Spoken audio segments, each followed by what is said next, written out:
우리 신앙의 여정을 말함에 있어가지고 이 네 가지로 구분해서 말할 수 있습니다. 사실 저희 쪽에 우리가 주장하는 신앙 안에서의 구원의 서정은 9가지로 설명을 원래 합니다. 교리적으로는 9가지로 설명해서 소위 구원의 서정 9가지 이러면서 이제 쭉 이렇게 얘기하는데, 그때 이제 처음에 이제 회심, 부르심, 소명이죠. 소명부터 저 끝에 이제 영화의 단계까지 이렇게 쭉 9개를 설명하는데, 나중에 제가 기회가 있으면 이 구원의 서정 9가지 단계를 한번 설교를 좀 하면 좀 좋겠습니다. 아멘. 근데 이거를 이렇게 교리적으로 이렇게 신학적으로 접근하지 않고 우리가 잘 아는 말씀을 잇대어서 출애굽기를 떠올려 보면 우리의 그 신앙의 축소판이 거기에 들어있는 걸 알 수 있습니다. 이렇게 되어 있습니다. 예수를 믿기 전에 우리의 상태를 출애굽기를 보면 뭐라고 적고 있냐면은 바로 애굽에서의 삶입니다. 애굽에서의 삶은 불신자의 삶입니다. 그래서 바로와 애굽 사람들이 이스라엘 백성들을 통치했죠. 그들은 400년 동안이나 통치를 받으면서 종살이를 했죠. 그건 바로 원수 마귀에게 노예 생활을 하는 바로 예수를 모르는 불신자의 삶을 의미하는 것입니다. 그런데 스스로는 해결할 수가 없었죠. 그렇죠? 사람은 인간은 그러니까 자연인은 어떤 상태냐면은 죄에 대하여서는 전적 부패, 전적 타락의 상태고, 구원에 대해서는 전적인 무능력의 상태입니다. 그래서 사람은 스스로의 힘으로는 예수를 믿고 구원에 이룰 수가 없어요. 누군가가 이 구원의 복음을 전해 주어서, 아멘, 전해주는 복음을 들어야만, 외부로부터 복음을 들어야만 구원을 받고 그렇게 예수를 믿을 수가 있게 되어지는 것입니다. 그래서 하나님께서는 항상 복음을 전하는 자들을 계속 보내시는 겁니다. 아멘. 그 시대에도 누구를 보냈습니까? 모세를 보냈죠. 모세를 통해서 그들이 건진받고 구원을 받죠. 소위 그래서 출애굽을 합니다. 출애굽을 할 때 애굽을 탈출했다 이런 말이거든요. 그러니까 그게 근데 애굽을 이제 사실 탈출은 아니죠. 그들이 하나님께서 정한 약정한 시간을 다 마치고 사실은 하나님의 은혜를 통해서 포부도 당당하게 걸어 나왔죠. 애굽 사람들이 잡을 수 없을 만큼 하나님의 강력한 임재를 통해서 그들이 10가지 재앙으로 벌을 받으면서 하나님을 인정하고 내준 겁니다. 그러니까 하나님 앞에 그들이 이스케이프, 탈출한 게 아니고 당당하게 나온 겁니다. 전리품까지 챙기면서. 아멘, 아멘. 하나님의 구원은 이렇게 초라하게 구원하지 않습니다. 예수의 복음을 통해서 당당하게 우리를 구원하시고, 합법적으로 공개된 자리에서 당당하게 우리를 속량하시고 건지십니다. 하나님은 우리를 부끄러워하지 않습니다. 우리를 구원하시는 것을 부끄러워하지 않아요. 그래서 당당하게 구원하시는 거예요. 아멘, 아멘. 그래서 모세를 보냈듯이 이제 예수님을 보내셔서, 또 지금은 예수를 먼저 믿은 믿음의 선배들을 통해서 전도와 선교를 통해서 이제 여기 있는 사람들이 예수 믿고 나오도록 만들어주고 있죠. 자, 애굽에 있던 불신자, 여기서 이제 출애굽하여서 소위 뭐를 건넙니까? 홍해 바다를 건너죠. 홍해를 건넙니다. 이 홍해는 어떤 것을 의미하냐면은 다른 거 말할 것도 없습니다. 그냥 구원입니다. 홍해를 건넜다는 것은 예수 믿고 구원을 받았다는 걸 말하는 것입니다. 아멘, 아멘. 고린도전서 10장 1절 2절 말씀에 바울의 견해에 의하면, 바울은 이 홍해바다 사건을 뭐라고 해석했냐면은 너희 조상들이 다 바다 밑에서 바다를 건널 때 세례를 받았다, 집단으로 세례를 받았다 이래 말하거든요. 그러니까 홍해바다를 건넌 게 뭐냐면 이렇게 세워진 그 바다 기둥 사이를 걸은 것을 뭐라고 말하냐면은 세례받은 것이라 말합니다. 여러분, 세례의 의미가 뭡니까? 이전의 것은 지나가고 새 것이 되어진 삶을 말하는 것입니다. 우리가 침례하잖아요. 세례의 의미가 침례인데, 물속에 예수 믿을 때 신앙 고백하고 난 뒤에 물속에 이렇게 들어갔다가 나오죠. 침례교회에서는 그렇게 합니다. 물에 들어갈 때에 나는 뭐냐? 죽은 겁니다. 물에 들어갔다는 것은 이전에 내가 죽은 걸 말하는 거예요. 이전까지, 물에 들어가기 전까지 나의 모든 과거사는 죽은 겁니다. 그날 예수 안에서. 아멘. 죽은 거예요. 그리고 이 물에서 다시 나올 때는 누가 나오는 겁니까? 새로운 내가, 예수 안에서 새로운 피조물이, 새로워진 내가 나오는 것입니다. 그러니까 침례가 그런 의미인 것처럼 사실은 세례가 그런 의미입니다. 아멘이십니까? 쉽게 말하면 물에 우리가 들어갔다 나오지 않아도 믿음으로, 믿기만 해도, 믿으면 홍해를 건너는 거예요. 예수를 믿으면 우리가 뭘 한 것과 같은 것입니까? 그 옛날 사람과 비교하면 홍해를 걷는 것과 같은 효과가 발생하는 겁니다. 홍해바다, 예수 믿으십니까? 홍해 걷는 겁니다. 애굽에서의 삶은 이제 끝난 겁니다. 아멘. 이게 예수 믿는 걸 말하는 거예요. 이번 주도 행복 모임을 통해서 여러분들이 영접을 시켰죠. 예수를 아무나 믿는 게 아닌데, 아멘 아멘. 누구든지 성령이 아닌 것으로는 예수를 주라고 시인할 수 없다. 고린도전서 12장 3절 말씀에 아멘 아멘.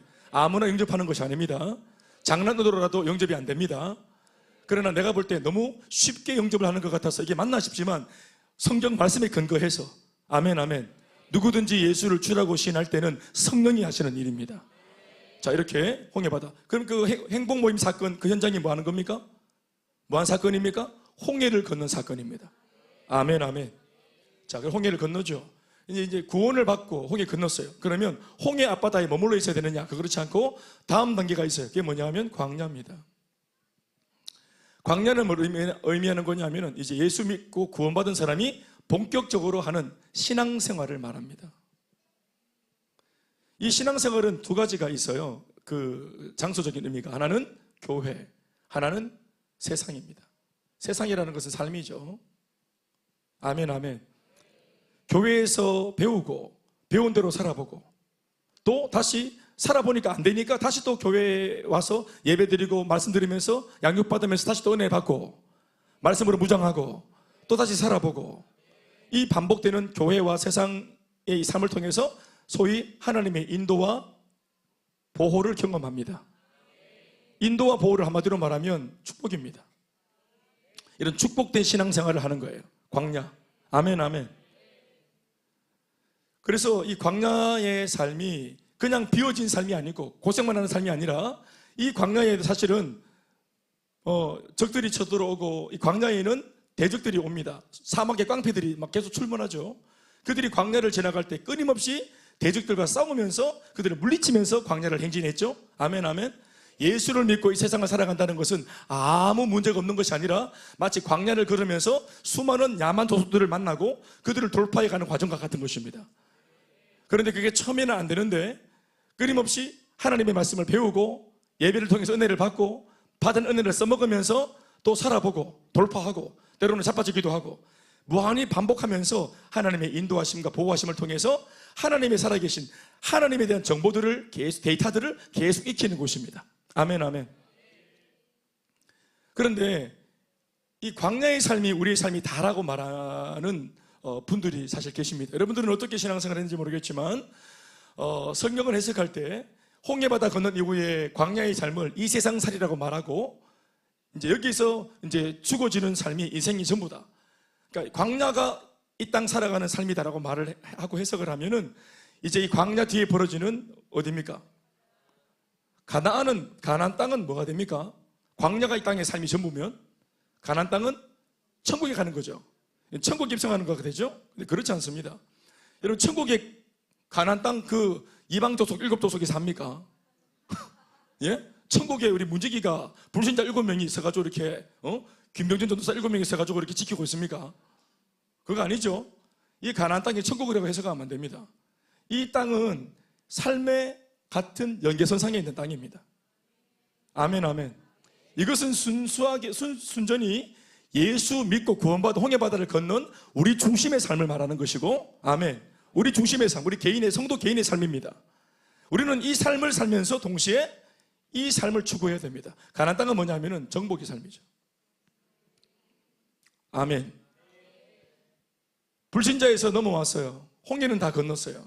그런데 홍해를 건너고 여전히 홍해 앞바다에 머무는 사람이 있고 광야에 들어왔지만 광야 안에서 하나님을 만나고 개인적으로 만나고 체험하고 또 주님의 인도와 보호 속에 있고 주님을 알고 경험하고 그러면서 신앙도 잘하고 참 좋다 하면서 이렇게 복음을 누리고 신앙을 누리는 사람도 있어요. 광야는 그런 곳입니다. 그러나 그런 거 하면은 더 나아가서 자기의 삶을 뛰어넘어서 또 다른 불신자의 삶입니다. 불신자의 세계. 가나안 7족속이 살고 있죠. 불신자의 세계입니다. 이 불신자의 세계 속에 들어가서 그들에게 그 땅에 하나님을 체험한 은혜, 복음의 강력한 능력을 들고 들어가서 그 땅을 차지하고 있던 본주인들을 쫓아내고 이 땅을 하나님의 나라로 만들어가는 아멘 아멘. 하나님의 나라로 만들어가는 변화시켜 나가는 세상을 변형시켜 나가는 그런 역사의 주역의 삶이 따로 있습니다. 오늘 이 4가지의 그림을 놓고 저는 이 설교 제목을 이렇게 정했습니다. 따라합시다. 어디까지 가야 하는가? 이 주어가 뭐냐 하면 우리의 신앙입니다. 우리의 신앙이 어디까지 가야 하는가, 혹은 예수를 믿는 신앙을 가진 성도인 내가 어디까지 가야 하는가입니다. 여러분, 저 신앙생활 어디까지 가봤습니까? 예? 방금 말했습니다. 홍해 입구. 적어도 예수를 믿으니까. 그리고 이제 광야학교에 들어와가지고 이제 이렇게 또 신앙생활을 하는 거. 그래서 스테판 집사가 사도행전 7장에 38절 말씀에 설교를 쫙 할 때, 복음 전파하기 위해 설교를 막 할 때, 스테판 집사가 광야를 뭐라고 언급하냐 하면은, 뭐라고 설명하냐 하면은 광야교회라고 설명을 합니다. 말씀 한번 띄워보십시오. 사도행전 7장 38절 말씀 띄워보세요. 시작. 신의 산에서 말하던 그 천사와 우리 조상들과 함께 광야교회에 있었고 또 살아있는 말씀을 받아 우리에게 주던 자가 이 사람이라. 자, 광야를 광야교회라고 말하죠. 그러니까 배우는 곳입니다. 광야는 은혜 받는 곳입니다. 고생만 하는 곳이 아니라, 아멘 아멘. 그러니까 홍해바다를 건넌 사람이 광야 40년 횡단하면서 끊임없이 하나님을 배워가는, 하나님에 대한 정보를 익혀가는, 하나님에 대한 데이터를 계속 쌓아가는, 어떨 때 뭐 하면서 인도받고 보호받으면서, 또 때로는 무너졌다가 실패하면서도 하나님을 계속 배워가면서 데이터를 쌓아가는, 하나님을 알아가는 지식을 쌓아가는 곳이 광야입니다. 그래서 이렇게 신앙적인 유익이 있는 곳이기 때문에 광야를 놓고 광야교회라고 말하는 것입니다. 아멘 아멘. 그런데 여기가 교회라면 이 은혜를 어디에 써먹는 것이 맞습니까? 세상 삶에 적용하는 게 맞겠죠. 그러니까 여기에 머무는 신앙이 아니라 어디까지 가야 되겠어요? 여기까지 가는 신앙이 돼야 되겠죠. 제가 정답을 다 말해버렸는데 오늘 제가 이것이 어디에 근거한 것인지 말씀을 통해 여러분들에게 한번 짚어드리겠습니다. 에스겔서 말씀을 보시면은 47장 1절에서 5절 말씀에 이런 말씀이 있습니다. 이 말씀은 에스겔 선지자가 기도 중에 환상을 본 그림인데, 환상 속에서 어떤 그림을 봤냐 하면은, 에스겔은 여러분들 다 알겠지만 이스라엘의 바벨론 포로기 중에 활동했던 선지자고요. 이미 자기 나라가 망했어요. 그리고 바벨론에서 포로 생활을 같이 했던 그런 어려움 중에 있었던 사람입니다. 그런데 그런 중에 하나님으로부터 회복의 메시지를 환상으로 본 사람입니다. 아멘 아멘. 회파되고 초토화되었는데 그가 47장에서 뭘 봤냐 하면은 무너진 예루살렘 성전 밑에 미문에서 물이 나오는 환상을 봅니다. 물이 나오는 환상을 봤는데, 이 물이 계속 예배드리고 기도하는 성전 안에서 물이 계속 나오더니 이 물이 점점점 차는 환상을 봤어요. 이 물이 뭘 의미하는 거냐면은 성령의 역사를 말하는 것입니다. 읽어볼까요? 시작. 그가 나를 데리고 성전 문에 이르시니 성전의 앞면이 동쪽을 향하였는데 그 문지방 밑에서 물이 나와 동쪽으로 흐르다가 성전 오른쪽 제단 남쪽으로 흘러내리더라. 2절부터 시작. 그가 또 나를 데리고 북문으로 나가서 바깥길로 꺾여 동쪽을 향한 바깥문에 이르기로. 여러분, 왜 이렇게 동쪽 서쪽 이렇게 하면서 마치 내비게이션 인도하듯이 자세히 적었냐면은 이걸 실제로 에스겔이 환상 가운데 봤다는 것을 증명하기 위해서 이렇게 자세하게 적어놓은 겁니다. 아멘 아멘. 이거 개꿈 아닙니다. 환상을 확실하게 본 겁니다. 이렇게 자세히. 아멘이십니까? 자, 본즉 시작. 물이 그 오른쪽에서, 다 읽어주세요. 시작. 물이 그 오른쪽에서 스며 나오더라. 그 사람이 손에 줄을 잡고 동쪽으로 나가며 천척을 측량한 후에 내게 그 물을 건너게 하시니 물이 어디 왔어요? 발목에 차오르더라. 4절. 다시 천척을 측량하고 내게 물을 건너게 하시니 물이 이번에는 어디에 올라왔어요? 발목에서 무릎으로 오르고, 또 다시 천척을 측량하고 내게 물을 건너게 하시니 물이 허리에 오르고. 아멘. 따라서 발목에 차고 무릎에 차고 허리에 차고, 점점점 성전에서, 교회에서 은혜의 강수가 계속 흘러나오죠. 아멘 아멘. 지금 에스겔이 있어가지고 무너지고 해파되어진, 더 이상 소망이 없는 교회 안에서 은혜의 물이 나오는 것을 경험하고 있는 것입니다. 그리고 점점점 자신이 그 은혜의 물에 잠기는 것을 보고 있는 것입니다. 마침내 5절, 이 물이 어떻게 되었어요? 다시 천척을 측량하시니 물이 내가 건너지 못할 강이 된지라. 그 물이 가득하여 헤엄칠 만한 물이요 사람이 능히 건너지 못할 만큼 강력한 강이다. 아멘 아멘. 발목을 잠그는 물, 무릎을 잠그고 허리를 잠그더니 이내 곧 목까지 차고 머리 끝까지 차오르더니 나중에는 자기가 자기 의지대로 물에 들어왔다 나왔다 빠져나왔다 들어왔다 마음대로 할 수 없을 만큼, 의지가 안 통할 만큼 강력한 강이 되어서 어느새 보니까 자기가 흐르는 강물에 들어있더라. 성령의 강력한 임재 속에 빠져 있는 겁니다. 아멘, 아멘. 신앙생활 놓고 여러분 여기까지 해야 됩니다. 신앙을 가질 때 예수 믿고 이방지사 애굽을 등지고 홍해를 건넜다면, 구원받은 백성이 되고 성도가 되었다면, 아멘입니까? 이제부터 은혜의 물을 경험할 텐데, 발목 차는 정도 말고, 아멘 좀 하시죠. 무릎 차는 정도 말고, 허리 차는 정도 말고, 은혜가 발목에 오고 무릎에 오고 허리까지 오면 뭐 할 수 있어요? 위험한 게 뭐예요?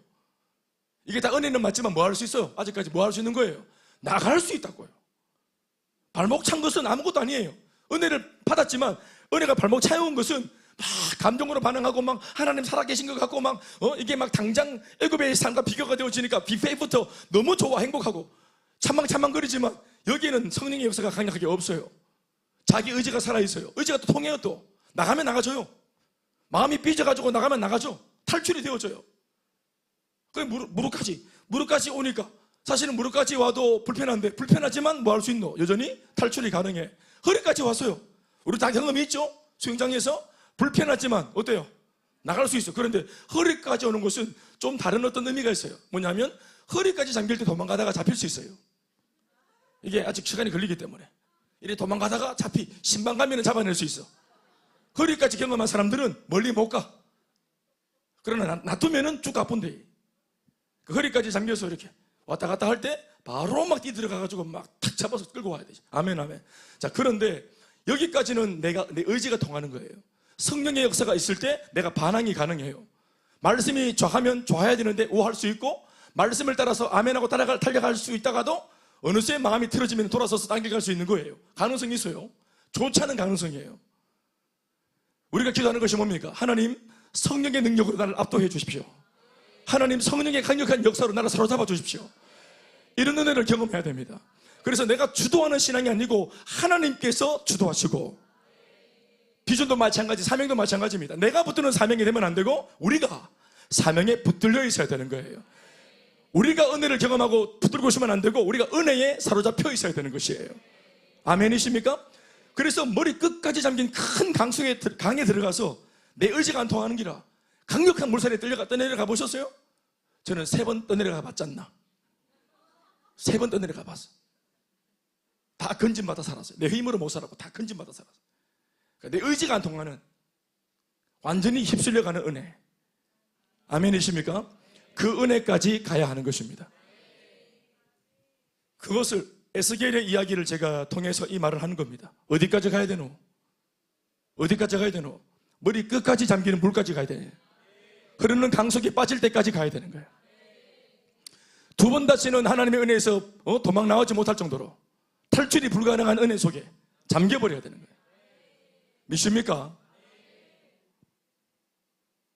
빌립보서 3장 13절 14절 말씀에도 사도 바울이 그렇게 위대한 사역을 하고 했던 사도 바울도 뭐라고 말합니까? 완성되었다고 말하잖아요. 사역이나 신앙을 놓고 완성이 없다고 말하고 있어요.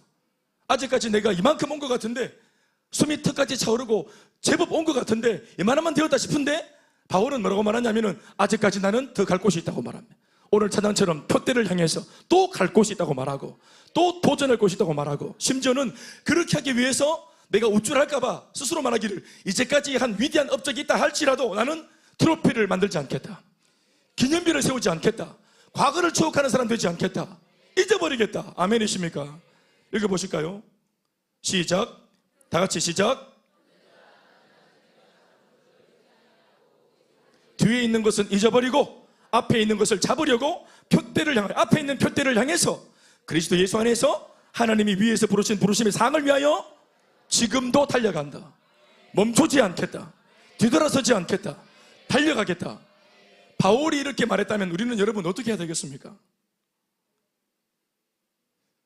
구원을 넘고 홍해바다, 인도와 보호를 경험하고 광야에서, 그러나 이것을 다 뛰어넘어 진짜 신앙의 가치와 내 가진 믿음의 쓰임새를 알려면 가나안을 정복하는 그 자리까지 가봐야 됩니다. 가나안을 정복하는 그 과정 속에서, 그 과정을 통해서 진짜로 내 믿음의 쓰임새를 알게 되어집니다. 이 믿음이 어디까지 쓰임받을 수 있는 것인지, 신앙이 무엇을 위해서도 쓰임받을 수 있는 것인지, 복음이 얼마나 위대한지. 바로 이런 것 때문에 구원받은, 그래서 이미 성도가 되어진 우리를 향해 하나님은 끊임없이 이만하면 되었다가 아니라 더 받아야 될 것이 있고 더 갖춰야 될 것이 있다고 말씀하시면서 이미 성도가 되어진 홍해를 건넌 우리들을 향해서 우리가 멈추지 않도록 더 강하게 우리의 신앙의 걸음을 촉구하시는 것을 알게 되어집니다. 가나안까지 갈 수 있도록 말이죠.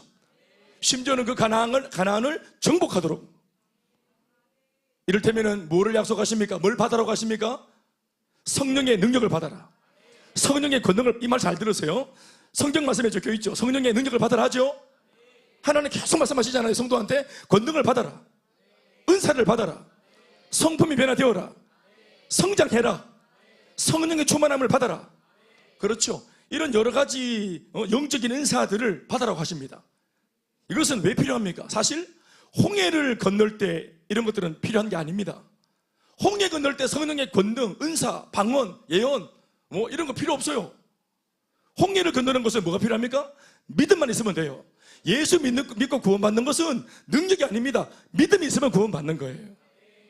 그런데 성령의 충만, 권능이 필요하고 은사가 필요하고 또 여러 가지 많은 그런 어떤 수많은 하나님 성경 속에 기록되어져 있는 병고침의 은사, 예언의 은사, 방언의 은사, 성품의 변화까지도, 우리 자신의 성장까지도, 이런 것들은 홍해를 건너고 구원받는 것에는 필요치 않아요. 또 광야를 횡단할 때 필요한 것도 아닙니다. 이때는 이제 하나님을 계속 알아가면서 배워가는 것이기 때문에. 아멘, 아멘. 인도와 보호 속에서 축복받는 삶입니다. 아멘, 아멘. 그러나 오직 가나안을 정복하는 일에는 이것이 필요합니다. 성령의 권능이 필요합니다. 갑절의 영감이 필요합니다. 우리 자신의 변화가 필요합니다. 그것은 우리의 힘이나 능으로는 절대로 불가능한 일이기 때문에 그렇습니다. 정복한다는 것. 사랑하는 여러분, 이것을 기억하십시오. 하나님은 이미 처음부터 홍해를 건너기 전에 모세를 통해 출애굽하게 될 이스라엘 백성들이 반드시 출애굽 이후에, 홍해를 건넌 이후에 그들이 가야만 했던 그 신앙 여정의 목적지가 어딘지를 처음부터 천명했다는 사실을 우리는 잘 기억해야 됩니다. 다시 한 번 더 알려드리지만 그게 뭡니까? 그게 바로 적과 꿀이 흐르는 가나안 땅으로 가야 된다는 것입니다. 처음부터 홍해를 건널 때부터 이미 모세가 이걸 천명했어요. 목적지를 말했어요. 아멘, 아멘. 적과 꿀이 흐르는 가나안 땅까지 가는 겁니다. 그러니 우리는 결정을 해야 되죠. 신앙생활을 할 때 예수 믿는 우리들은 신앙을 함에 있어 과연 어디에서 신앙생활을 할 것인지 우리는 이것을 결정해야 됩니다. 그 신앙생활의 장소, 무대를 결정해야 됩니다. 방금 건넌 홍해 앞에서 우리 신앙을 계속 펼쳐갈 것, 거기서 머물 것인지, 아니면 거기에서 더 들어간 광야에서 우리 신앙생활을 할 것인지, 아니면 거기에서 더 진도를 빼고 더 진행해서 가나안으로 들어가서 거기에서 할 것인지 우리는 이 무대를 결정해야 됩니다. 그러나 그렇게 함과 동시에 성경을 읽고 또 말씀을 들으면서 정작 하나님께서 우리들에게 원하시는 곳은 어딘지를 무엇보다 먼저 알아야 될 필요가 있습니다. 내가 생각하고 결정하기 전에 나를 예수 믿게 하시고 건지시는 하나님이, 나를 구원하신 주님이 나한테 바라시는 무대가 어딘지를 알 필요가 있어요. 그 말은 이미 신앙의 무대는, 그 장소와 그 포인트는 우리가 정하는 게 아니고 이미 정해져 있다는 말을 하는 것입니다. 하나님이 정해놓으신 겁니다. 출애굽하기 전부터 모세가 선언했죠. 가나안이라고. 이스라엘 백성들이 정한 것이 아닙니다. 아멘이십니까? 구원을 받는 입장의 이스라엘 백성들은 자기들이 정하는 게 아니고 자기를 구원하신 하나님이 뜻대로 가는 것이에요. 그러니 사실 우리가 결정을 해야 되지만 이미 답은 나와 있습니다. 그건 가나안이에요. 어떤 면에서는 교회를 책임지고 있는 저 같은 목회자가 성도보다 먼저 이 부분을 명확하게 잘 알고 있어야 할 필요가 있어요. 자신의 목양을 통해서 목회자가 하나님이 맡겨주신 하나님의 백성들을, 성도들을 과연 목회자인 그 자신이 어디까지 목회를 하여 이끌고 가야 되는지에 대해서 그 종착점, 그 목적지, 성경이 요청하고 있는 그 목적지를 목회자가 정확하게 알고 성도를 인도해야 된다고 생각합니다. 이 말인즉슨 홍해에 머물고자 하는 성도들을 그대로 두지 말고, 성도들은 그렇겠죠. 간신히 홍해, 애굽을 청산하고 홍해를 건너서 구원받고 이제 갓 신앙생활을 하면서 이 정도만 해도 행복하다고 말하는 사람이 있어요. 초신자니까 하나님 응답도 주시겠다. 또 애굽도 벗어나서 이제는 뭔가 평안하고 문제가 사라지고 말이죠.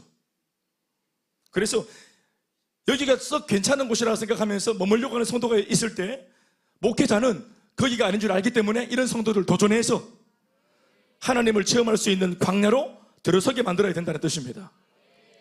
또 하나님의 인도와 보호를 체험하는 광야 한 구석에서 여기가 딱 좋다고 말하는 성도들을 재차 도전하고 비전을 제시해서 두렵다고 말하는 그 가나안으로, 또 관심이 없다고 말하는 그 가나안 안으로 성도들을 이끌어가야 될 필요가 있습니다. 예수를 믿되 자기 자신만의 구원과 응답과 번영과 축복에만 몰두하려고 하는 기복주의 성도들을 향해서 축복 위에 축복이 있음을 알려야 합니다.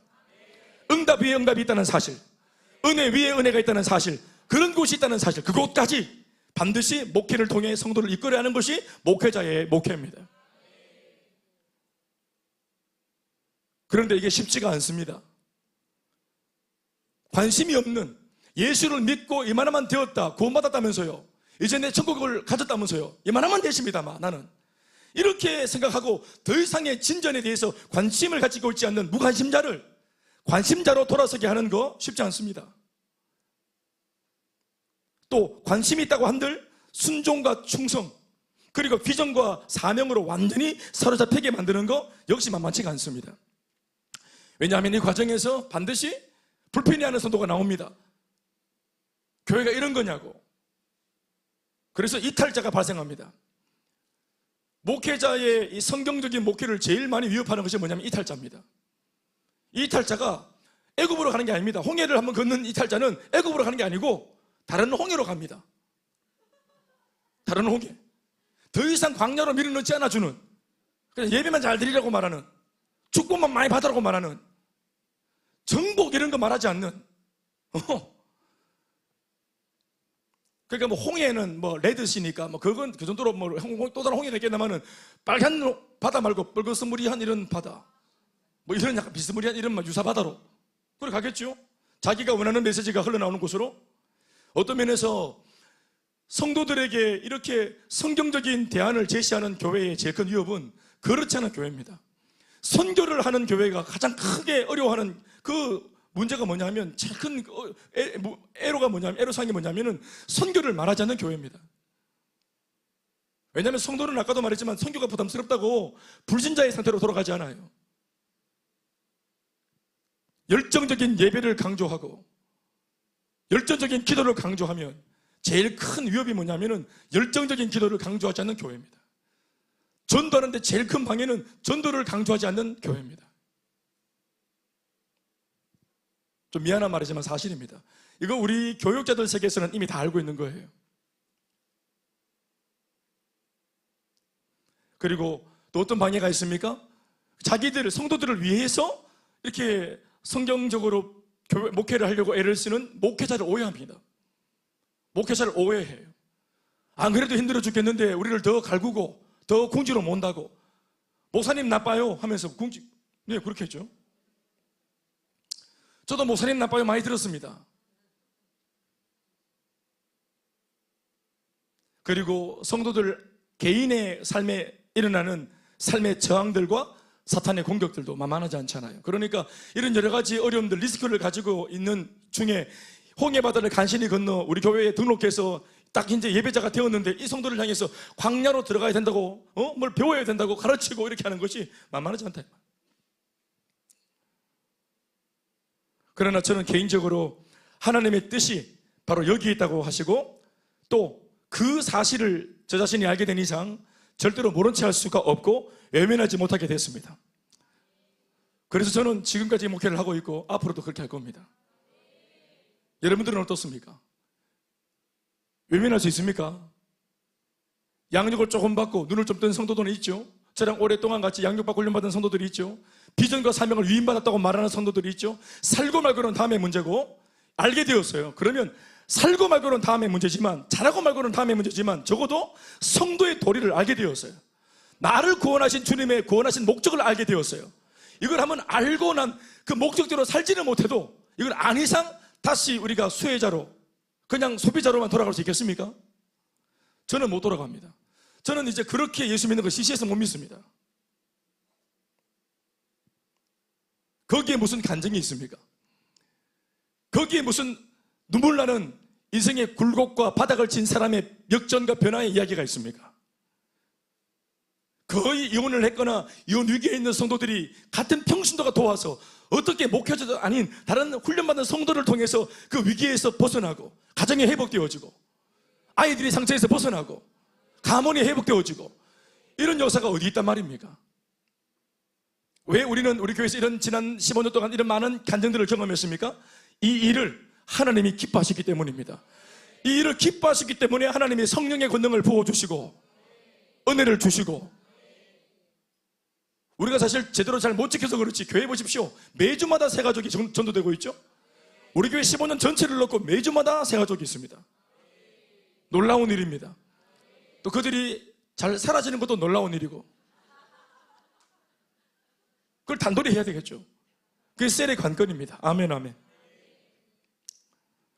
복음서에 기록되어 있는 33년간의 짧은 예수님의 인생 여정의 행보를 꾸준히 읽고 들여다보면 예수님이 가고자 하셨던 그 최종 목적지가 보입니다. 예수님이.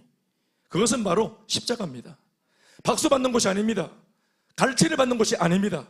어렵사리 전도해서 이제 예수님을 환호하고 초막셋을 짓고 여기가 좋사오니 이제 갈등 없이 핍박 없이 고난 없이 우리를 흉보는 적군이 없이 우리 모두가 하나 되어진 이게 어딥니까?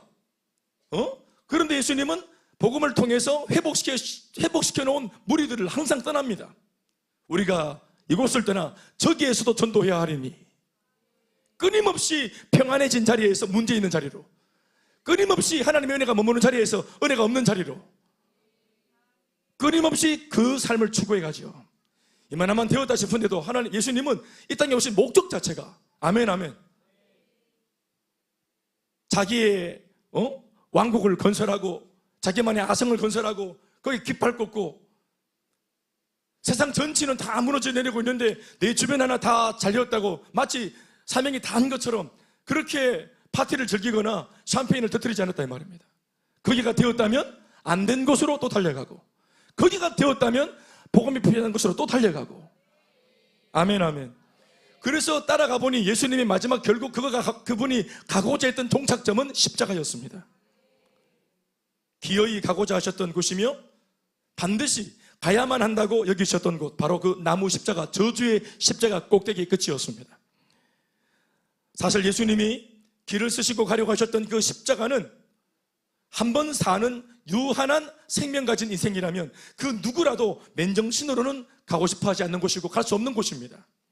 절대로 가고 싶지 않고 가급적이면 피하고 싶고 모른 척 외면하고 싶은 곳이었죠.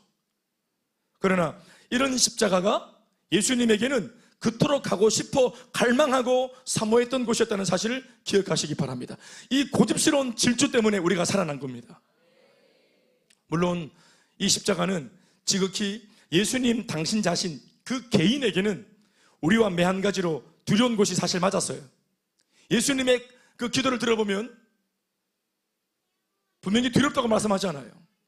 이 잔을 옮겨달라고 말하잖아요. 아버지 하나님께 간구하기를 예수님께서 아들로서 이 잔을 옮겨달라고, 나 죽지 않게 해달라고 말하잖아요. 그러나 그렇게 말하지만 금세 기도가 바뀌잖아요. 그러나 내 원대로 마시고 아버지의 원대로 하시옵소서. 내가 이때를 위해서 왔나이다. 죽으러 왔단 말이에요. 십자가가 당신의 오신 목적지였습니다. 두려운 곳이 맞았어요. 예수님도 마찬가지예요. 그러나 예수님은 당신이 도달할 그 십자가만 보신 것이 아니라 그 십자가 너머에 일어나게 되어질 수많은 사람들의 영혼 구원이라고 하는 열매를 보셨습니다. 내가 이거 감당하고 난 뒤 내가 감당한 십자가 뒤로 수많은 사람들이 십자가 때문에 재용서받고 회복되어지고 영혼의 구원을 받는 생명의 열매를 보신 것입니다. 이 십자가를 통해 살아나게 될 수많은 생명의 열매가 눈에 들어오니 당신 자신이 어떻게 되는 것 따위는 상관이 없어져 버린 것입니다.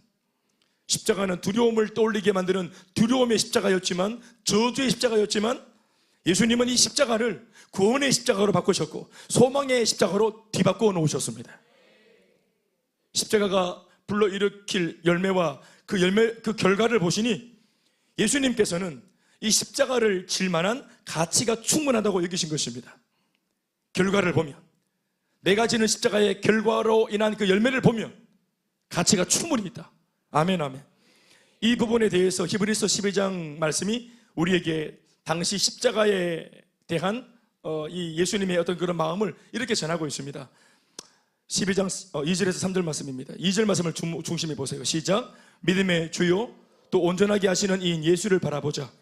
어떤 예수님이냐? 시작. 그는 그 앞에 있는 기쁨을 위하여, 그 앞이라는 것은 십자가를 말합니다. 예수님은 십자가 그 뒤에, 사실 표현은 앞에 있지만 그 뒤에입니다. 십자가 그 너머에 있는 기쁨을 위하여. 아멘, 아멘.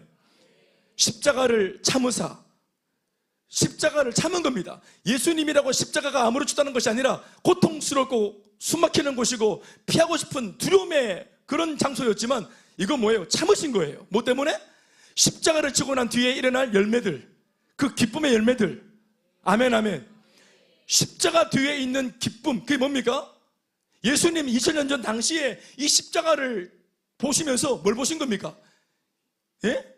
20세기 혹은 21세기 저 먼 땅, 이 대한민국에서 1880년 범선을 타고 와서 복음을 전했던 외국인 선교사들의 전도를 통해서 복음으로 예수 믿고 구원받을 이 바로 조선의 많은 백성들, 그리고 선교 역사 140년 가운데 어느 한순간 교회를 통해 예수 믿고 구원받게 되어질 바로 여러분들 이름 하나하나를 주님이 기억하셨습니다. 이 십자가를 질 때 기꺼이 참을 수 있었던 비결이 뭐냐면은 바로 이 십자가 뒤에, 나의 십자가 뒤에, 내 죽음 뒤에, 내 희생 뒤에 이 십자가를 통해 구원받을 여러분 한 사람 한 사람을 떠올리신 겁니다. 여러분들을 떠올리니 참을 수가 있는 거예요. 또 뭐라고 표현하시는지 보시겠습니까? 참을 뿐만 아니라 뭐라고 하십니까? 부끄러움을 개의치 않으셨다. 상관없다. 아멘, 아멘. 사실 쪽팔리고 부끄럽고 수치스러워요. 십자가 그러면 제일 먼저 떠오르는 게 뭐냐면은 바로 욕된 모습, 죄인, 죄인 중에 죄인, 저주 중에 저주, 치욕이에요. 그 어느 유대인 가문에 십자가형을 당한 사형수가 있다. 그 가문 전체가 오염되는 거예요. 오염되는 거예요. 그런데 정말 부끄러운 것인데 사람들도 부끄러워해요. 그런데 예수님은 하나님이시면서 인간들에 의해서 이렇게 죽어지는 그 과정 속의 십자가를 실제로는 부끄러움과 수치가 느껴졌지만 뭐 했다는 것입니까? 기쁨을 바라보시면서 개의치 않았다. 개의치 않을 수 있었던 비결이 뭐예요? 원인이 뭐예요? 기쁨 때문입니다. 그 기쁨은 실체가 뭡니까? 바로 예수 믿고 구원받을 우리들입니다. 그러니 예수님은 피곤하고 곤비하고 어렵고 고난스럽고 정말 저주스럽고 치욕스러운 그 십자가를 우리를 떠올리며, 아멘, 아멘. 의성김과 사비공파 31대손 저주로 망한 술꾼 집안에 이 김대현이가 예수 믿고 구원받을 걸, 그 기쁨을 이놈이 얼마나 좋아하는지, 대현이가 얼마나 좋아하는지, 이놈이 예수 믿고 거듭나서 목사가 되어서 복음을 전하는 일을 보시고 이게 얼마나 당신이 기쁘셨던지, 십자가를 참고 개의치 않을 수 있었다. 그래서 기꺼이 그것을 목적지로 참고 거기까지 갈 수 있었다. 이게 우리에게 복음입니다. 그러면서 히브리 기사는 조금 더 진도를 빼서 하는 말이 뭐냐? 오늘 이러한 은혜를 덧입고 있는 예수님이 너를 생각해서 십자가를 개의치 않고 참아서 감내한 이 십자가의 은혜를 송두리째 받은 너가 어떻게 해야 되겠냐? 3절 말씀 보십시오. 너희가 예수 믿으면서 잠시 피곤할 수 있고 낙심할 수 있지. 예수를 믿어도 살다 보면 피곤할 수 있고 낙심할 수 있고, 심지어는 내가 믿는 예수 때문에, 믿음 때문에, 신앙 때문에도 피곤하고 낙심한 일이 생길 수 있어요. 손해보는 것 같은 일이 생길 수도 있어요. 그래서 신앙 때리치 아플까? 예수 때리치 아플까? 이런 마음이 들 때 사람들 앞에서 나는 예수 믿는 것이 그 당시 예수님처럼 부끄럽고 참지 못할 만큼 수치스럽고 그럴 수 있는데, 예수님은 기쁨 때문에 이 수치와 모욕을 참고 개의치 않으셨던 것처럼 우리도 그러면 참 좋겠는데, 우리는 내가 불편하거나 내가 수치스럽거나 내가 다치면은 우리는 포기하잖아요. 우리는 부끄러움이 중요하잖아요. 우리는 쪽팔리는 게 중요하잖아요. 내 배신이 중요하잖아요. 직장에서 예수 믿는 거 들키고 그러면 의리 되잖아요. 의리. 주장을 못 하잖아요. 화를 못 내잖아요. 손해를 보잖아요. 반칙 못 하잖아요. 욕 못 하잖아요. 손해봐야 되잖아요. 음주 가면 이제 사요나라. 아멘, 아멘. 아멘, 아멘 아닙니까? 음주 가면 멀리 가고 이제 아멘, 아멘. 음담패설 사라지고, 반문화 사라지고, 아멘 크게 해주소. 반문화 사라지고, 그렇게 되는 거 아니겠어요? 근데 그렇게 하고 무슨 재미로 사노? 우리 그래서 십자가의 은혜를, 주님의 흘리신 보혈을 우리 싸구려 취급할 때가 있잖아요. 그러나 예수님은 그렇지 않았다. 그래서 하는 말이 이겁니다. 너희가 피곤하여 낙심하지 않기 위하여 죄인들이 이같이 자기에게 거역한 일을 참으신 일을 생각해라. 우리를 참으신 예수님을 떠올림으로, 예수 우리가 얼마큼 믿어봤다고 피곤하다고 뭐가 짜친다고? 어디까지 가보셨어요? 어디까지 가보고 지금 신앙이 부끄럽다고 말해요? 어디까지 믿어보고 어디까지 가보고 지금 예수 믿는 게 힘들다고 말하세요? 기도 얼마큼 해보시고 응답이 없다고 말하시는 거예요? 하나님을 얼마나 처음 했다고 하나님이 안 살아계신다고 말하는 거예요? 왜 그걸 참지 못합니까? 왜 순간에 오는 유혹들을 넘어서지 못합니까? 예수 믿고 최종의 목적지가 정해졌으면 마귀가 가만히 있겠습니까? 흔들어 대겠죠. 고난을 주겠죠. 마귀는 놉니까? 마귀는 지 일하는 거 아니겠어요? 마귀 밑에 그 귀신들이 얼마나 눈치 보는 줄 알았어요? 그 마귀 자기 CEO 마귀를 받은 사명들이 다 있어요. 지금도 역사하고 있잖아요. 마귀들이 졸게 만들고, 유치탈에서 생각이 막 나가게 만들고, 찌짐 TV에 되는데 생각하고, 내가 예수 믿고 성장하는 거 온 우주가 다 방해합니다. 온 우주가 다 거절하고, 온 우주가 다 반대합니다. 그래서 피곤하고 낙심할 수 있는데, 정작 더 피곤하고 더 낙심이 왔던 예수님이 우리를 이렇게 고약한 나를 참으셨던 것을 기억하십시오. 오늘 하나님께서 이미 예수 믿어 구원을 받은 우리에게 요청하고 계신 진정한 신앙의 무대는 가나안입니다. 가나안 정복의 이야기가 의미하는 바는 다름 아닌 하나님 나라의 완성입니다. 그 땅을 하나님이 통치하시는 하나님의 나라로 만들기 위해 우리가 해야 될 일이 바로 뭐냐 하면은 바로 선교입니다. 어떤 행위를 통해서 이 땅이 하나님 나라가 됩니까? 가나안 7족속, 강력한 이 세상 사람들이 잡고 있는 힘의 고대 시대에는 힘의 시대니까 힘이 가장 센 골리앗의 그 조상들, 그들이 심지어는 7족속이 함께 모여서 연합 군대를 이뤘으니까 당시 가나안 땅은 힘이 제일 센 사람이 차지하고 있는 거 아니겠어요? 가장 좋은 요충지니까. 근데 뭘로 이것을 우리가 정복할 수 있겠어요?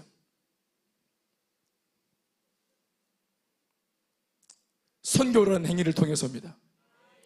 구약시대에는 칼 들고 들어가서 그들을 섬멸했지만, 죽였지만, 이게 복음만 해서의 해석은 죽이는 게 아니고 죄를 죽이는 겁니다. 사람을 죽이는 것이 아니라 세상 사람들을 잡고 있는 원수마귀를 죽이는 겁니다. 그들이 든 칼은 칼이 아니고 복음입니다. 말씀의 검을 휘두르고 복음을 선포하면 오늘의 가나안 땅은 선교를 통해서 정복되는 것입니다. 그 옛날은 죽이는 정복이지만 오늘날은 복음으로 살리는 정복입니다. 아멘이십니까? 가나안 땅은 전도를 통해 또 선교를 통해, 그러니까 복음 전파하는 이 영적인 복음 사역을 통해 마침내 하나님의 나라로 변화되는 것입니다. 그리고 그 땅에 해방과 자유가 임하는 것입니다. 원수 마귀가 7족속 연합군을 이루어서 통치하는 가장 비옥한 땅임에도 불구하고 계란 노란자를 마귀가 차지하고 있는데 복음으로 밀어내어서, 아멘이십니까? 하나님 나라로 하나님의 사람들이 들어가서 변화되어진 삶을 살며 말씀대로 살아 하나님이 통치하시는 나라로 만들어가야 되겠죠. 여러분들의 직장이 가나안입니다. 여러분들의 학교가 가나안이고 여러분들의 가정과 가문이 가나안입니다. 죽이는 선교가 아니고요, 죽이는 정복이 아니고요, 사랑하고 섬기고 기도하고 복음을 전하여 살리는 선교와 정복을 해야 되겠죠. 그러니 우리의 신앙의 본 무대는 홍해가 아닙니다. 아시겠습니까? 우리가 방금 건너온 홍해가 참 감격적이고 구원받은 기쁨이 충만하지만 거기에 머무는 것이 우리의 무대가 아니에요. 광야에 들어와서 주님을 배우겠죠? 신앙생활하고 또 말씀대로 살아보면서 꾸준히 주님을 경험하겠죠? 축복받겠죠? 잘 되겠죠? 응답받겠죠? 그러나 여기도 우리의 본무대가 아닙니다. 나만 잘 되는 것이 본무대가 아니에요. 또 다른 사람을 살리는 것이 우리의 무대입니다. 세상을 바꾸는 것이 우리의 무대입니다. 대구를 성취하는 것이 대구에 있는 성도들의 미션입니다.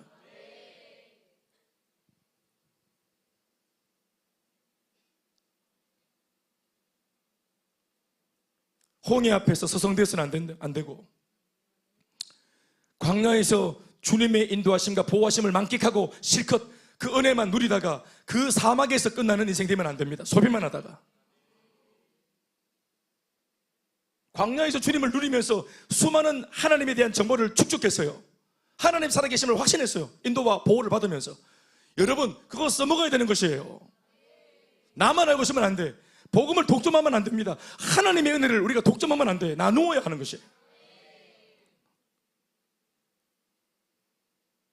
예수 믿어 구원받고 교회에 들어오고 뜨겁게 예배를 드리는 행복한 경험들, 이전과 비교하자면 이런 것도 참 좋지만 여기까지는 방금 건너온 홍해 앞바다 해변에 있는 것과 같은 것이에요. 또 기도 응답받고 부부와 가정이 회복되고 아이가 잘 되고 이전에 경험해 보지 못한 재미있는 교회 생활을 하는 신나는 체험들, 이런 것들은 홍해에서 나와 광야에 있는 모습에 불과한 것입니다. 참 좋은 거지만, 아멘이지만, 이 광야에서 우리는 수도 없는 하나님의 살아계신 증거들을 체험하고 하나님의 위대하심을 경험하게 될 것입니다. 광야에서. 아멘. 그러나 이런 체험들로 하나님에 대한 수많은 영적인 데이터를 획득하게 되었다면 가야 할 곳이 있죠. 아멘, 아멘. 기도의 원리, 순종의 원리, 믿음의 원리와 같은 이런 여러 가지 신앙의 원리를 깨닫게 되었다면 이 원리를 써먹을 수 있는 곳으로, 그 무대로 가야 되는 것입니다. 광야교회 학교라 했죠. 광야교회, 광야학교에서 배우고 깨닫게 된 이 모든 신앙의 원리들은 단순한 축복이 아니고 다 쓸데가 있기에 주신 목적이 있는 축복입니다. 바로 가나안 땅을 정복하는 바로 그 일에 필요한 영적인 요소들입니다. 아멘, 아멘. 광야에서 하나님 앞에 여러 가지 복도 받고 애굽의 삶과는 비교할 수 없고 갓 구원받은 이제 그 초신자의 때도 딱지도 떼고 이제 본격적으로 신앙생활하면서 교회와 가정, 교회와 학교, 내 개인의 삶이 하나님을 계속 체험하면서 잘 되고 있어요. 아멘, 아멘. 또 잘 될 겁니다. 그러나 잘 되게 하시고 잘 되는데 목적이 있다는 걸 아십시오. 우리 언어로 말하자면 우리 더 가야 되는데 어디 가야 되느냐? 전도하는 현장으로 가야 합니다. 거기가 가나안이니까. 행복 모임하는 삶의 현장으로 가야 합니다. 해피스쿨하는 중고등부 학교로 가야 하고, 해피키즈 하는 아이들의 초등학교로 가야 하고, 아울리치 하는 필리핀과 인도의 현장으로 가야 되고, 심지어 가능하다면 은혜 주신다면 1년의 삶을 헌신하는 단기 선교사의 자리로도 가봐야 되는 것입니다. 거기에 가면 거기에서 만날 수 있는 낯선 하나님, 광야에서 40년간 익숙한 하나님, 눈만 뜨면 만나를 주시는 하나님, 메추라기를 주시는 하나님, 수많은 적들이 찾아와도 기도하면 물리쳐 주시는 하나님, 이 많은 것을 경험하면서 주님을 믿고 순종할 때 얼마나 좋은 일이 일어나는지 순종과 이 믿음의 가치를 배우죠. 신앙의 원리를, 가치를 배우죠. 야, 복음이 이렇게 위대한 거구나. 신앙이 이렇게 위대한 거구나. 우리 한번 기도했더니 막 다 나가 떨어지네, 이방인들. 대단하네. 여러분, 이거 체험하고 이 많은 체험들을 뭐 할 거예요? 이거 어떻게 할 거예요? 이걸 쌀만 먹을 거예요? 이걸 뭐 구워 먹을 거예요? 꼬치를 할 거예요? 뭐 할 거예요? 이건 여러분 어디에만 쓰여질 수 있는 거냐면은 복음을 전하는 현장에서만 쓰일 수 있는 거예요.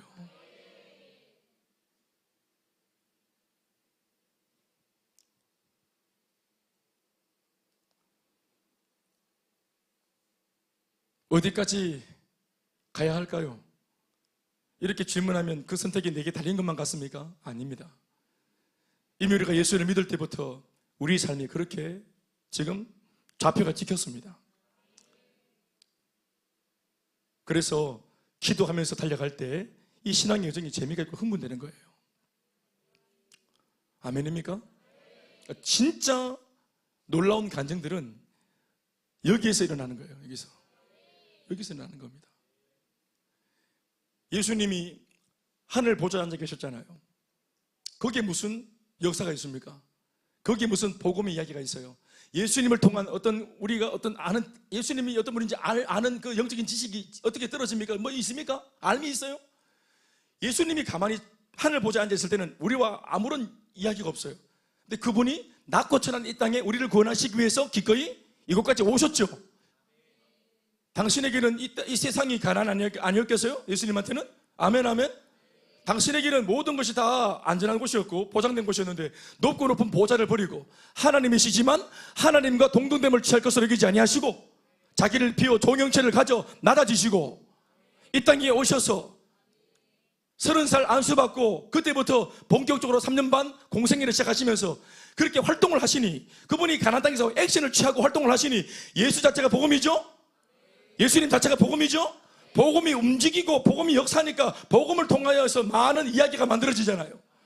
복음을 만난 사람들의 변화들, 개인의 변화, 가정의 변화, 창녀들이 사창가에서 떠나고 집으로 돌아오고 술집이 문을 닫고 중독자들이 회복되어지고 문둥민자가 회복되어지고 귀신이 떠나가고 복음이신 예수님이 움직이니까 복음을 통한 이야기가 만들어지니 그것이 이야기를 적어놓으니까 이 성경책이 되잖아요. 복음서가 되잖아요. 가나안에서 일어나는 이야기입니다. 현장에서 만들어지는 이야기입니다. 사도행전이 뭐예요? 사도들이 두려워서 숨어있던 골방에서 성령을 체험하고 하나님 부활하신 예수님을 체험하고 기도에 성령받고 그리고 닫혔던 문을 열고 나가서 세상에 나가서 사도들이 숨어있지 않고 행하니까, 아멘, 액션을 취하니까 사도행전이 기록되어지잖아요.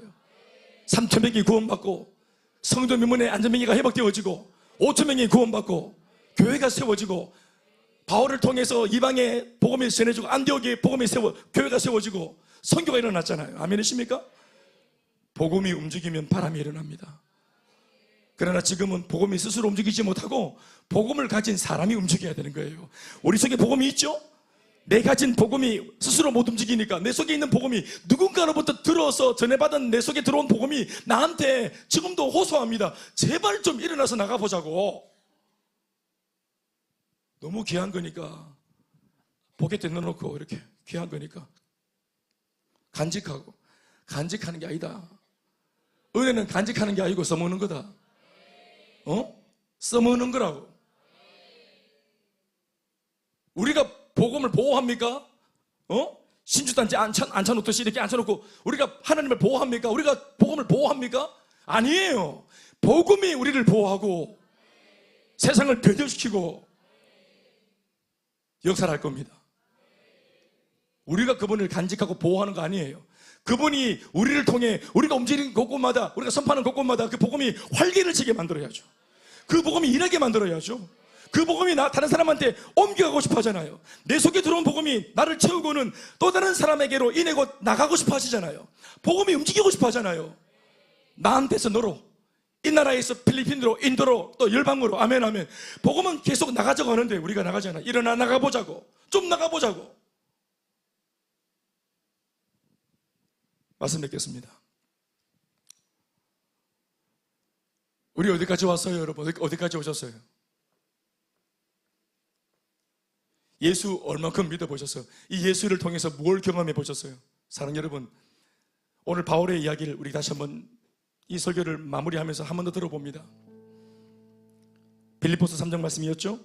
형제들아, 바울, 내가 말한다.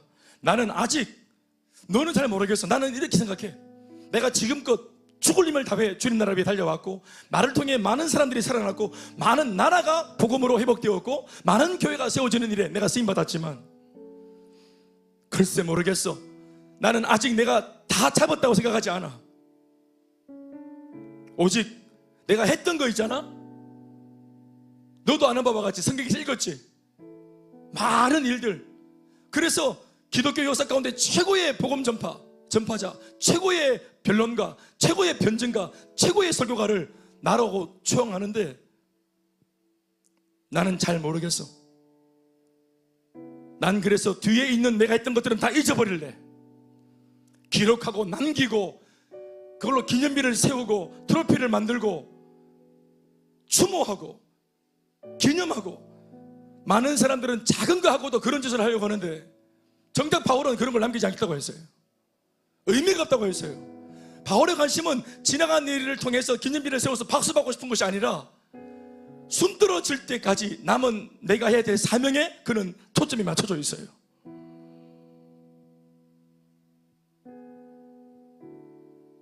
그래서 그걸 잡으려고 하는데 지금 애를 쓴대요.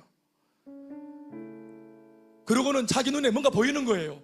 바울은 눈을 감았는지 떴는지 잘 모르겠지만 눈을 감아도 떠도 늘 이게 삼삼하게 보이는 게 있어요. 아직까지 도달 못한 다음 단계의 표대. 그 표대는 뭔지 아세요? 바로 사람입니다. 아직 내가 복음을 전하지 못한 사람, 내가 복음을 들고 오기를 기다리고 있는 불신자, 그 사람이 표대입니다. 누군가의 소중한 남편이고, 누군가에게는 소중한 아들이고, 누군가에게는 소중한 딸인 그 표대가 내 앞에서 손짓을 하고 있을 때 이만하면 되었다고 과거를 향해 노래 부르지 않고, 어떤 면에서 바울도 인간이기 때문에 자신만이 아는 방해가 있었을 거예요. 그 방해가 뭔지 아세요? 방금 말했잖아요. 그 방해가 뭔지 아세요? 내가 이만큼 했다라고 말하는 과거의 영광이에요. 과거에 내가 이만큼 했다고 하는 박수 받고 싶고 추앙받고 싶고 존경받고 싶은 인간의 소욕이 바로 그에게는 복음을 전하고 새로운 표대를 향해 나가는 길에 있어서 제일 큰 장애물이었어요. 그래서 그가 내린 용단이 뭔지 아십니까? 잊어버리겠다고 한 겁니다. 기억하지 않겠다고 한 겁니다.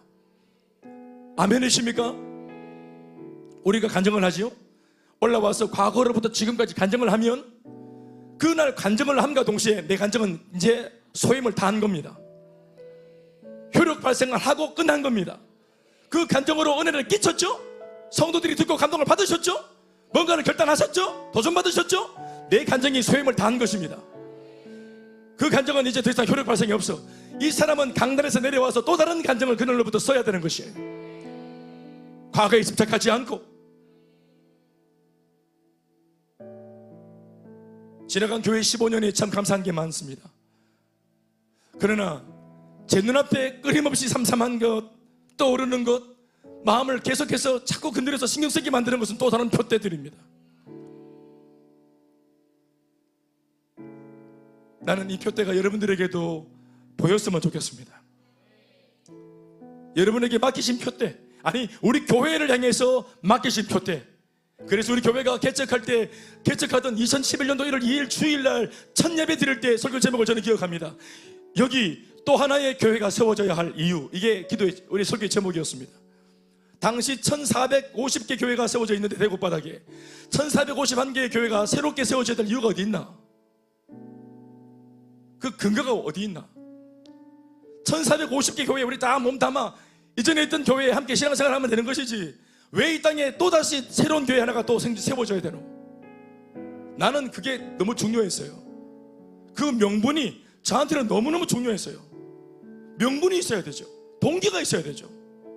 목사가 할 짓이 없어서 먹고 살려고 사업체처럼 교회를 세운단 말입니까? 난 그래서 너무 명분이 중요했어요. 그래서 기도할 때마다 강하게 드는 거룩한 부담은 사람을 살리고 일꾼을 세우고 교회를 든든히 세우고 하나님 나라를 확장해 나가는 일에 매진하는 목회를 주님이 요구하셨습니다. 그리고 우리는 지난 15년을 여러분들 앞에서 저 자신이 목회를 하며 한결같이 해봤던 것이 이 네 가지였습니다. 그리고 흐려지지 않고 앞으로도 우리는 그렇게 달려가야 될 것입니다. 그리고 그 일에 여러분들이 동력자가 되어 이 비전과 표대가 옳다면, 지난 15년간 목사가 되려온 우리 교회 이야기가 옳다면, 이게 하나님께서 하신 일이 맞다고 느껴진다면 오늘 15년째 이 자리에 앉아있는 여러분들은 힘을 실으십시오. 동력을 하십시오. 방관자가 되지 마시고 함께 뛰어드십시오. 이 옳은 일에, 이 옳고든 일에 얼마나 잘할 수 있을지는 저도 모르겠습니다만은 들은 이상, 알게 된 이상, 체험한 이상 아니라고 표현할 수 없잖아요. 이거 분명히 하나님께서 기뻐하시는 일입니다. 그러면 거기에 힘을 다하세요. 여러분, 이것을 떠올리면 아 그렇구나, 이것을 위해서 우리 개개인들이 지난날 이 광야 같은 삶에서 예수 믿고 복을 받았구나. 안전된 직장이 왜 있는 줄 아십니까? 여러분들에게 이렇게 많은 의사가 왜 있는 줄 아십니까? 왜 이렇게 젊고 지금 패기가 있고 이런 비전을 듣고 있는 지금 여러분 이 청년들은 이렇게 젊은 줄 아십니까? 사람이 필요합니다. 함께 걸어갈 끝까지 갈 수 있는 동력자가 필요합니다. 누군가의 혼자만의 소수의 어떤 그 소수의 헌신의 기대를 하고 연명하는 교회는 미래가 없어요.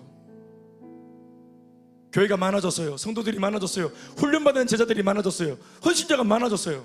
그럼 여러분, 교회는 똑같은 비전을 놓고 일꾼이 많아지면 이제 이 일은 어제보다 수월하게 할 수 있어야 되지 않습니까? 처음은 빡셌지만 날이 갈수록 비전에 눈뜨는 동역자가 많아지면 한 가지 목적을 놓고 일꾼이 많아지면 이 일을 날이 갈수록 수월하게 감당할 수 있어야 되는 것이 아니에요? 안 그렇습니까? 그런데 왜 더 힘들고 왜 더 팍팍하죠? 그것은 일꾼이라고 하는 명분을 가졌지만 참된 일꾼이 아닌 사람이 있기 때문입니다.